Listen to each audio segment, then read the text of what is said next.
Hello and welcome back to the Basic Bible Podcast. I'm your host, Kevin Thompson. And today I am really excited about our guest. I've been reading this book and it's absolutely fascinating. And our topic today is going to be the book, Jesus and John Wayne. And our guest this morning is the author, Kristin Kobes Du Mez. And Kristen, welcome to the podcast. Oh, thank you for having me. Okay, did I get your name right? You did. Perfect. Okay, nicely I've done. been practicing that. And so I'm pretty proud of myself. Okay, well, I was recommended, several people recommended this book to me, and I picked it up, and it is a page turner. I could not put it down. It's absolutely, you've done a fantastic job with this. And, I was kind of expecting a little different because people have billed it to me as this is a book against Donald Trump. And so I kind of read it with that anticipation and found out, no, it's much more. Yeah. But let's talk about Trump here for a second, because I think a lot of people, I don't know if a lot of people, but some people are like me. And in 2016 found themselves like in a moment of whiplash. Here I am. I came of age politically about in the 1990s or so. 1996 was my first election, and I proudly voted against Bill Clinton because he's a draft dodger, he's an adulterer, you can't trust this man. And then I found myself in 2016 in a party that was electing a man who had escaped the draft through deferment and was a serial adulterer and bragged about it. And all of a sudden, this man is our standard bearer. And I thought, what in the world happened? And I assumed it was, well, it's to go back to Bill Clinton, it's the economy, stupid. And so Trump is a businessman, and and of course, Hillary Clinton, we could never have her. Right. So this was an aberration. But as I'm reading this book, you're saying, no, this is not an aberration. This is a long time coming. This idea of a militant white masculinity has been a part of evangelicalism really from the beginning. So can you kind of unpack that idea for us? Yeah. I kind of the same thing in 2016. I was watching very closely white evangelicals falling behind Donald Trump, support him in ever-growing numbers. And it was actually in the days after the Access Hollywood tape released that things kind of clicked for me, because years earlier, I had started exploring this topic of white evangelical masculinity. So back in 2005, 2006, I spent a year researching it. And for a couple of reasons, I put the research aside. I was really honestly disturbed by what I was reading, deeply misogynistic, militaristic teachings, so much so that I really struggled to come to terms with, is this really mainstream evangelicalism that I'm looking at? Folks like Mark Driscoll back in the early 2000s, enormously popular, books like Wild at Heart, selling more than 4 million copies, but it just felt so extreme. And so I wasn't quite sure and set it aside. And then it was in the days after the Access Hollywood tape release, actually, that I was hearing evangelicals defend their support for Donald Trump.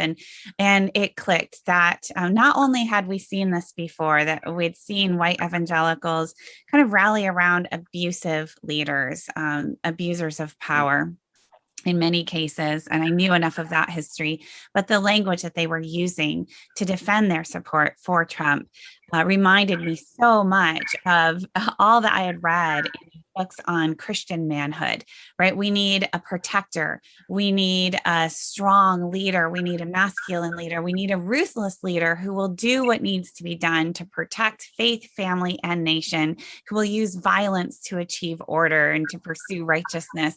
The language was just so similar. And so when other evangelicals, especially the Never Trump evangelicals, and members of the media were saying, how could evangelicals betray their values to vote for Trump? I knew that didn't really capture what was going on. I knew that we didn't fully understand what those values were. And if we looked historically at family values evangelicalism, we could see that the assertion of white Christian patriarchy was at the center of family values evangelicalism and this kind of militant masculinity. And as soon as we put that at the center, then all of this makes sense. So yes, it did not start with Donald Trump. And I suggest in the book, it's not going to end with Donald Trump. Yeah, it's not going to end with Donald Trump. And I really, I hate that statement. It's true. I was hoping maybe in my naivete, or I was hoping, once Trump lost the 2020 election, we could get back to normal, whatever that is. But then January 6th, and that's no longer an option. No. I'm curious, you wrote this book before January 6th. You wrote it last year. Did January 6th solidify what you were thinking, or did it change at all what you were what your writings were? Yeah, so I actually, we're talking on June 8th, and the new paperback is out today with the new preface, which brings the book all the way up through 2020, through the 2020 election. But I had to send it off to my publisher just before January 6th happened. So January 6th is not in there, but January 6th is clearly the kind of the end point here, I think that the book is driving towards. And so on January 6th, I sat watching in disbelief along with everybody, and yet also not disbelief, right? Because I was really tuned into the Christian messaging, and not just the prayer on the floor of the Senate and the Christian signs. Although the one that really caught my eye was the Braveheart sign, a picture of Donald Trump's face imposed on an image of William Wallace, who's holding up a severed head. Right. So the imagery was there. It certainly does track with the story I tell in Jesus and John Wayne to horrifying degrees, actually. But it was the prayer that I caught, that's on video, offered by a group of Proud Boys on their way to the Capitol insurrection, that really caught my attention, because that prayer could have been offered in any evangelical church on any given Sunday. And when I heard that, the question that January 6th presents, I think, for all of us very starkly, is a question I wrestled with throughout this book. What is the relationship between the fringe and the mainstream, right? The vast majority of white evangelicals were not storming the Capitol, right? I say that in every interview I give. But what I'm concerned about is the response of ordinary evangelicals to those events. And what I was watching very closely, is initially a lot of denial. That's not us, that's Antifa. Okay, then that kind of went away. And that was led by Franklin Graham on Facebook. And then, it went everywhere in evangelical circles. And then there was a lot of silence. And I pay attention to silence. And then when people did speak out, almost without exception, it was some sort of phrasing of, well, I don't condone violence, but, and then went on to essentially defend the actions. And so that really is, I think, something that this book speaks to, is what is it about white evangelicals? What is it about their value system that makes it so difficult for them to actively condemn and to work against this sort of violence? What is it that is actually pulling them into this other place, which is, well, but, and that's really where my attention is in this book. The values of militancy, this us versus them mentality, this idea that the stakes are so high right now, but history shows us the stakes are always that high, right? This militancy always requires this kind of sense of threat.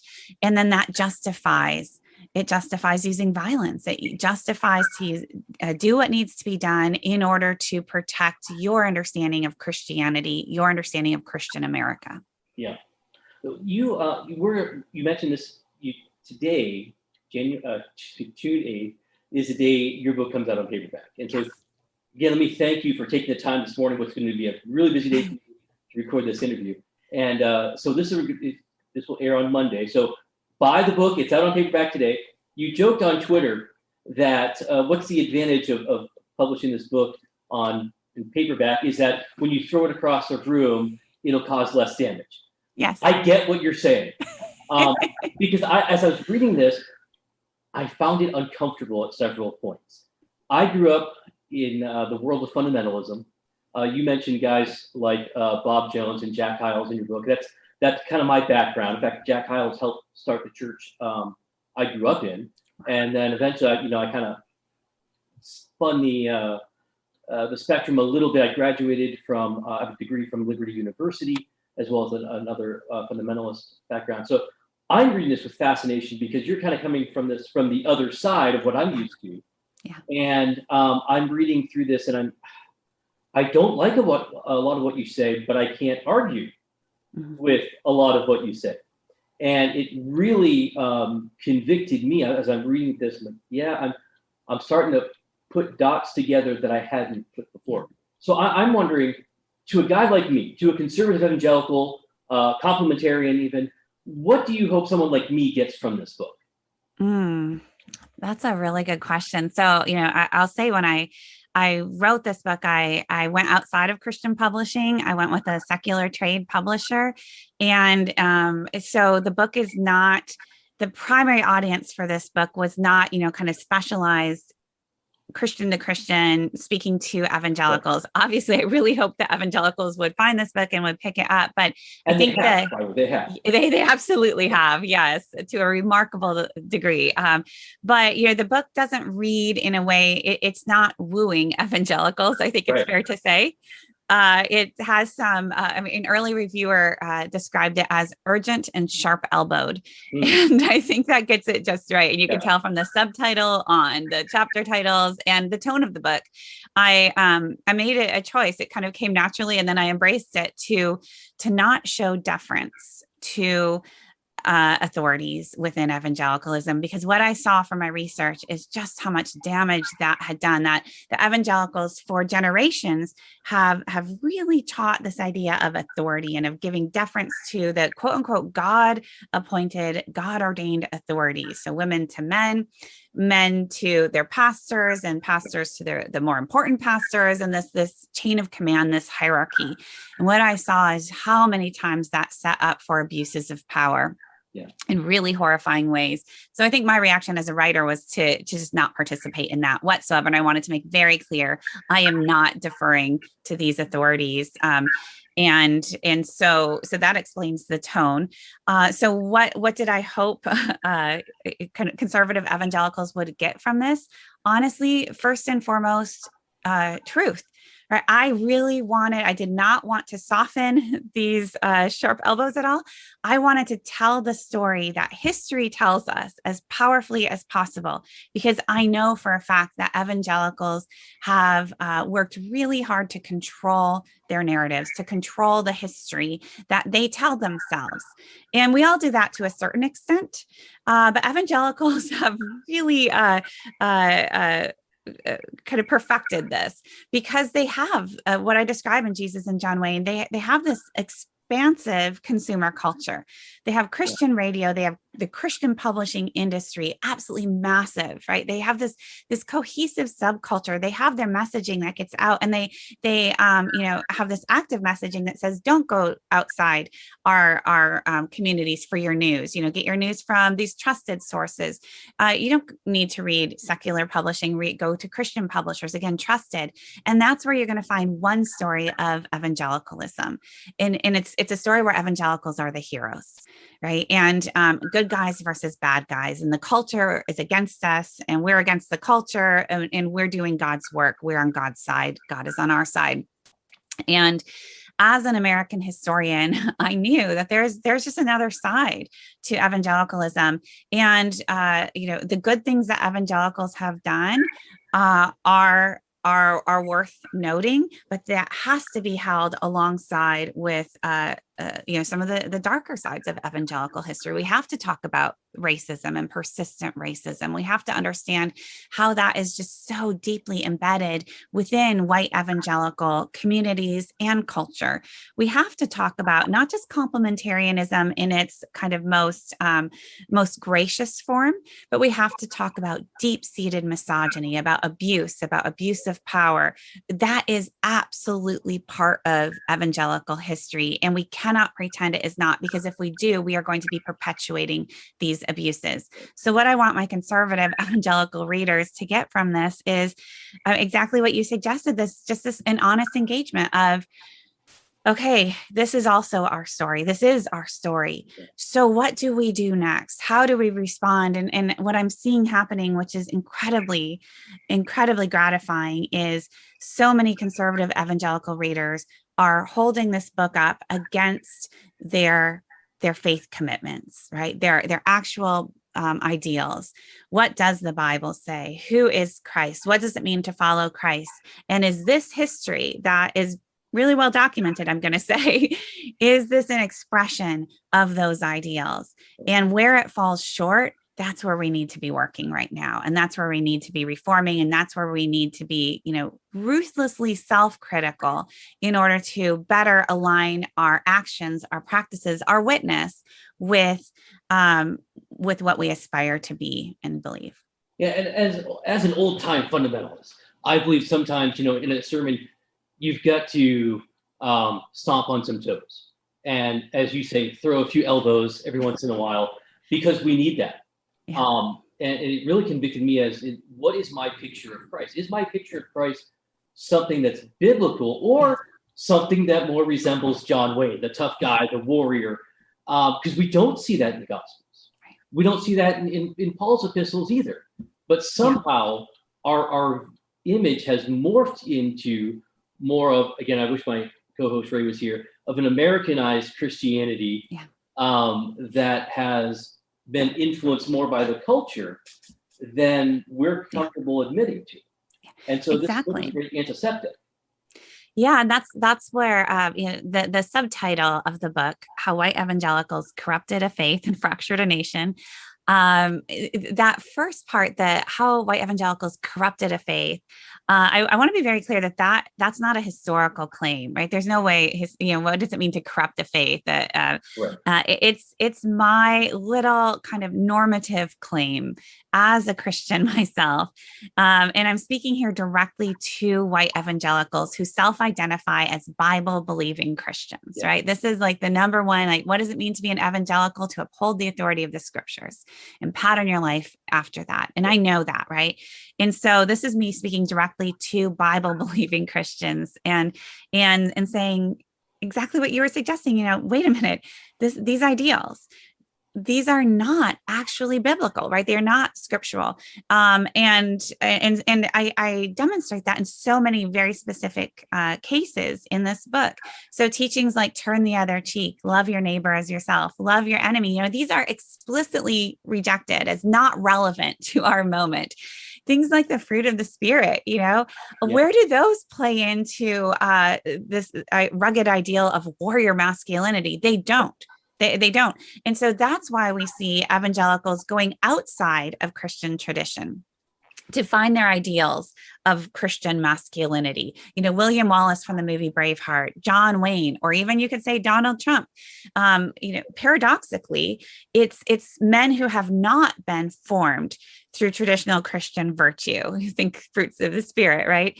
Who are the best example of this warrior masculinity, right? So you're bringing in these secular models into your conception of what does it mean to be a Christian man. And then what ends up happening is that transforms not just Christian masculinity, but it has to transform Christianity itself, because we see the Jesus of the Gospels being actively transformed into this warrior Christ. And so somebody like Mark Driscoll can describe Jesus as, this rugged warrior with tattoos down his leg, who's, holding a bloody sword and charging into battle. And that's Jesus. And so what does it mean to follow Christ? It means to pick up your sword and charge into battle. Right.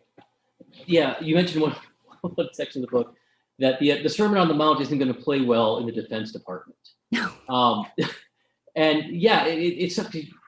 Again, as an evangelical, as a conservative, I do believe in the inerrancy of Scripture. I do believe in the Sermon on the Mount. That has to affect how I think of Jesus. The Jesus of the Gospels is just simply not the warrior we want him to be at times, and that's convicting. And again, I think as history is at this point coming to an age where we are starting to see and to bring to light a lot of the problems we've just kind of accepted in the past. The Me Too movement being a great example of that. which is I think as a Christian I ought to be in favor of, because no, this is not acceptable anywhere in Scripture, and people who are doing this need to be called out. And we've seen, since the 1990s, a lot more light being brought to big name pastors, and even now we have still, it seems every day there's some sort of in the age of the internet, nothing's a secret. Exactly. And we should be embracing that, because that's a Yes. good thing. But it is evidence, as you laid throughout the book in a very powerful case, this has been a pattern, not simply an aberration here, an aberration there. Exactly. We have to look at the fruit of our theology.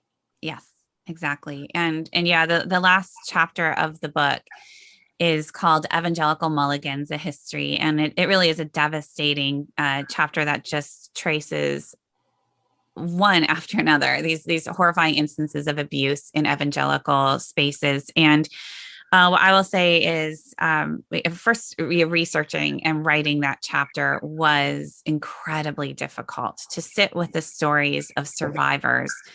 And to try to get those stories right, it was incredibly difficult. Every time I was editing this book, I would kind of work my way through the book, almost done, and then just come up against that last chapter and just need to brace myself and turn the page and go on. It's really rough reading, and it was rough to write it.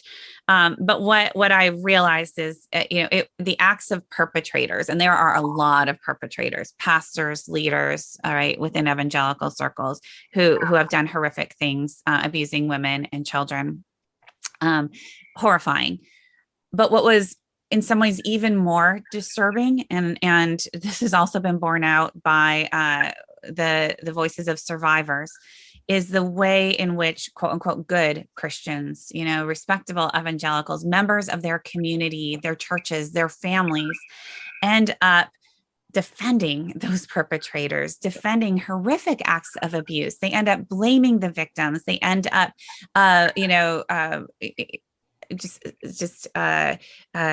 tacitly condoning the abuse, propping up these men of power for the sake of protecting the man's ministry, protecting the witness of the church. And this is not an aberration, right? This is not one or two times. This is just a repeating pattern over and over again. You see this. And so what happens is, it's clearly, it reflects a culture, and it perpetuates this culture. And that's what we're seeing today in, Russell Moore's letter, or two letters now, about what's going on within the SBC. This too, not an aberration. This is what evangelicals have done. This is what they've been doing. And this isn't just because all humans are sinful, right? I'm a Calvinist, I can say that. But we can also see historically how very specific teachings about sexuality and about gender and about power set the stage for these practices. Teachings that, men are, because God's filled with them with testosterone, men are naturally kind of, they have a natural sex drive, and it's almost irrepressible. And so it's up to women to really protect purity, and women who are not married, through their own modesty, through not tempting men, it's on them. But women who are married, it's totally on them to fulfill their husband's every sexual need. And so you see, and this is in Christian sex advice manuals for decades. This is the story. And so you see these cases where even when a man is guilty of abusing a child, the child can be accused of seducing him, or in many cases, his wife is accused of not meeting his sexual needs. So what, what choice did he have? And then you also see, this long history of propping up patriarchal authority, of this masculine authority, and the combination of teachings on sexuality and deference to authority does create a culture that is both conducive to abuse, but in particular, I think, makes it very difficult for evangelicals themselves to call out that abuse and to do the right thing. And so, honestly, I wrote the book.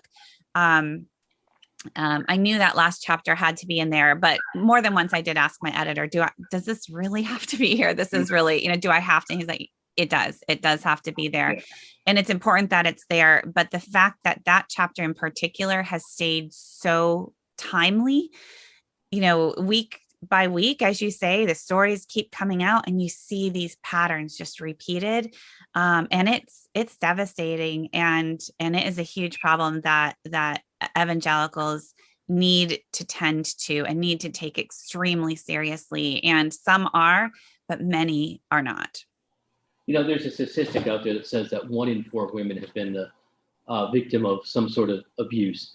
And I remember thinking as a younger person, people that's going to be made up because people would define abuse differently. But the older I get and the more people I come in contact with, I realize that's probably a conservative estimate. Yeah. And that's not out there, that's in here, that's within even the evangelical church. And that needs to be brought to light. So I'm glad that you wrote that chapter in the entire book as well, because this needs to come out. We need to deal with this. And as a complementarian, it's hypocritical for me to talk about protection if I'm covering up everything. Yes. And so that needs to be exposed. It needs to be exposed. So to my fellow complementarians, my fellow conservatives, this needs to be exposed. Get this book and start having conversations with people. And you're going to find there's a dark underbelly that we don't want to talk about that is slowly but surely coming out. And we haven't even hit the tip of the iceberg, I'm convinced, when it comes to these issues. Yeah. So, Kristen, I want to thank you for coming on the podcast today. Thank you for writing this book. I don't agree with every conclusion you come to. I mean, we come to this from different traditions and different viewpoints, but you write a compelling case, a fascinating story, and I want to encourage everyone to get this and get the paperback version is out today, and we'll have a link to that. So, Kristen, thank you so much. Oh, thank you. Thank you for your engagement. Thank you for this conversation, and just thank you for your gracious gracious reading of this book, and for engaging the conversation. I really appreciate it. Again, the book is Jesus and John Wade. You can get this. We'll have the link to it on our website, which you can check out at www.basicbiblepodcast.org. And you can check out our blog there, which at some point will be updated. And check us out on Twitter at Basic Biblecast, also on Instagram, the same handle. So until next week, have a great rest of your week.